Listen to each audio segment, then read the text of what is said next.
আসসালামু আলাইকুম বন্ধুরা, আশা করি সবাই সুস্থ আছেন। বন্ধুরা, স্ক্রিনে বর্তমানে আপনারা ড্যান অ্যাকেডিয়া হেরজিলিয়া হোটেলের দৃশ্য দেখছেন। এটি ইসরায়েলের একটি প্রিমিয়ার 5 স্টার ব্রিচ ফ্রন্ট রিসোর্ট। এটি ড্যান হোটেলের যে চেইন রয়েছে তার অংশ এবং তেল আবিবের খুব কাছে যে হেরজিয়া পিতুও এলাকা রয়েছে সেখানে অবস্থিত।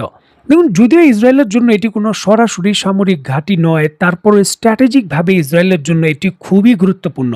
কারণ তেল আবিব থেকে মাত্র ২০ মিনিট দূরে সমুদ্র তীরবর্তী অত্যন্ত রক্ষণশীল জায়গায় এটার অবস্থান।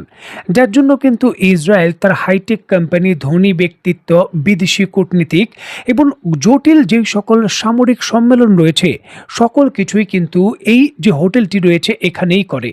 দেখুন, অভিযোগ রয়েছে যে চলমান যুদ্ধক্ষেত্রেও যুক্তরাষ্ট্র এবং ইসরায়েলের সামরিক কর্মকর্তাদের যে গুরুত্বপূর্ণ বৈঠক হয় সেটাও কিন্তু এই হোটেলটিতেই হয়।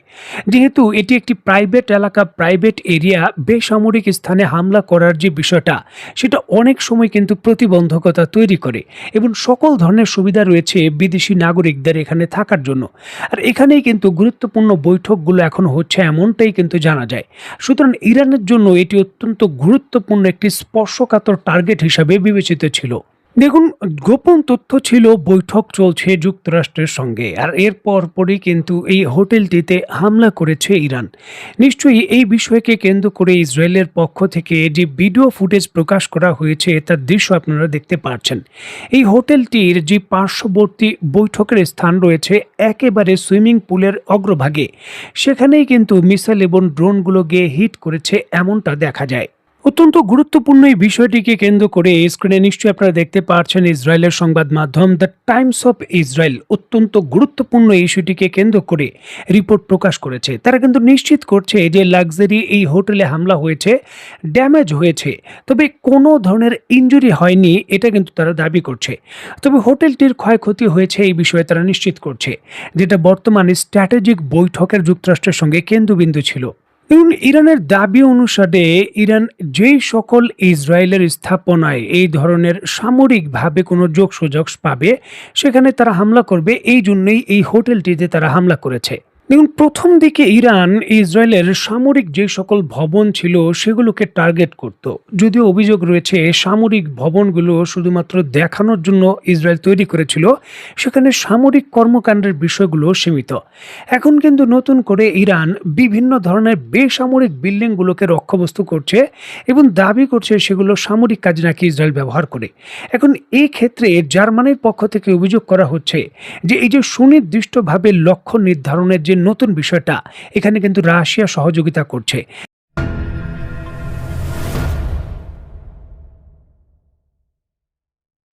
দেখুন, একদিকে যখন ইরান দেখে দেখে লজিস্টিক সাপোর্টের যে হাবগুলো রয়েছে বা কেন্দ্রগুলো রয়েছে ইসরায়েলের সুনির্দিষ্টভাবে সেই দিকে হামলা করার চেষ্টা করছে বা হামলা করছে, ঠিক এমতো অবস্থায় লেবাননের হিজবুল্লাহও কিন্তু সক্রিয় হয়েছে।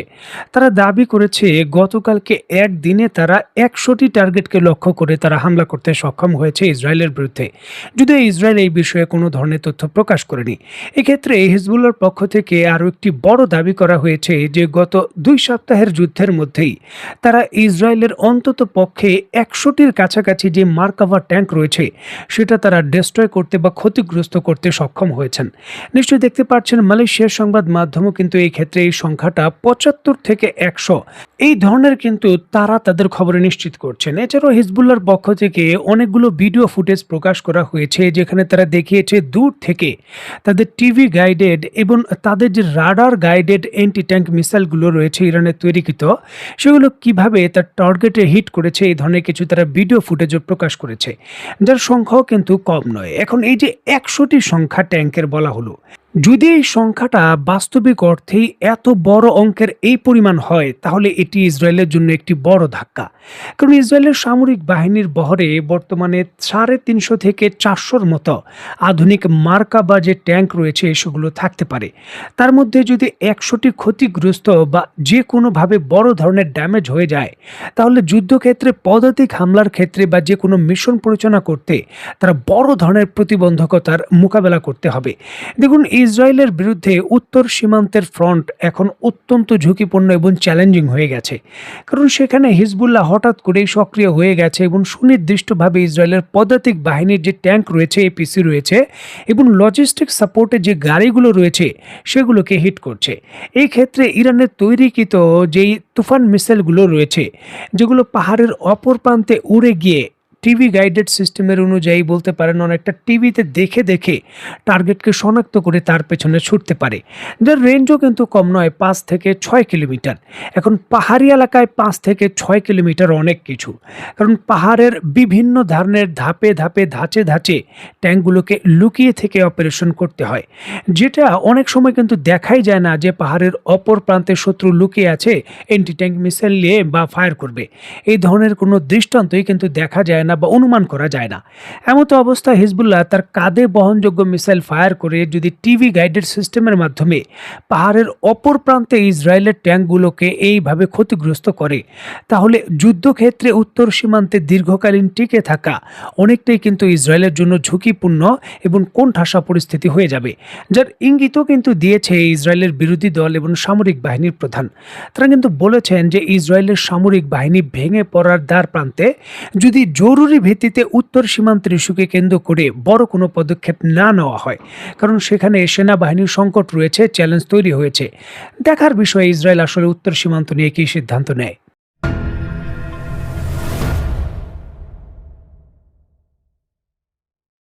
দেখুন, ইরান পরিকল্পিতভাবে ধীরে ধীরে আক্রমণ করছে এবং যুদ্ধের যে সময়ের পরিধি রয়েছে তার লেন্থকে বাড়িয়ে নিচ্ছে। ঠিক এমতো অবস্থায় জরুরি ভিত্তিতে যুক্তরাষ্ট্র যুদ্ধের সমাধান চায়, নয়তো যুদ্ধবিরতি চায়।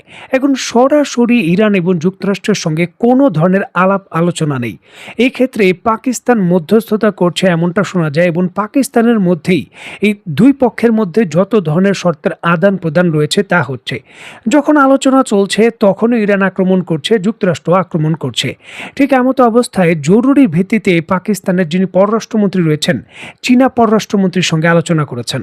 দেখুন, ইরান এবং যুক্তরাষ্ট্রের মধ্যে বর্তমানে এই যে সাংঘর্ষিক পরিস্থিতি, এটি একটি জটিল বিষয়। এটির সমাধান পাকিস্তানের মতো দেশের পক্ষে করা একেবারে অসম্ভব ব্যাপারের মতো, কারণ এখানে নিরাপত্তার গ্যারান্টার চুক্তি বাস্তবায়নের ধাপগুলোকে মনিটর করা এবং ভবিষ্যতে কেউ চুক্তি যদি লঙ্ঘন করে তার উপর প্রেশার ক্রিয়েট করা, এই সকল ক্ষেত্রে এই পাকিস্তানের ইরান এবং যুক্তরাষ্ট্রের বিরুদ্ধে কতটুকু এই ধরনের কিছু বাস্তবায়নের সক্ষমতা রয়েছে তা নিয়ে কিন্তু প্রশ্ন থেকেই যায়।